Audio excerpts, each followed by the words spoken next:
วัสดีจ้ามาพบพอกันคือเก่าคือเดินกับสาวอุดรจ้านี่มีสาวอุดรในปีใหม่เนาะจ้าเนาะยังบ่ทันได้หยุดน้ำมูเพิ่นพอดีสาวอุดรได้หยุดมือนี้มือเดียวเนาะจ้าสาวอุดรก็เลยมาทำบุญวัดปานขำกับวัดขำเสือจ้าแล้วก็มาสะพานขามแม่น้ำแควก่อนกับนครปฐมเนาะจ้าเนาะ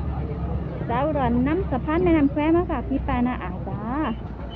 ตรงข้ามมันก็จะเป็นเจ้าแม่กวนอิมเนาะจ้าเนาะจ้ะแต่ก่อนที่สาวอุดรเพิ่นไปเที่ยวเลยเนาะจ้ะแต่ว่าตอนนี้เขาเจ้าปิดบ่ให้ลงไปเนาะจ้ะเนาะจ้ะจังไหนสาวอุดรก็ขอบคุณหลายๆด้วยจ้าที่ติดตามและรับชมสาวอุดรเขาเจ้ามาเที่ยวหลายจ้ะต่างชาติก็มาเที่ยวหลายเนาะจ้ะเนาะ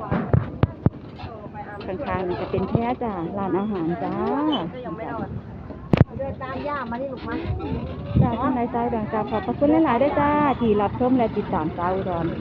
ก็ขอเป็นกำลังแรงใจทุกคนในการทำงานเนาะจ้าเนาะสาวอุดรขอบพระคุณหลายๆจ้าสวัสดีจ้า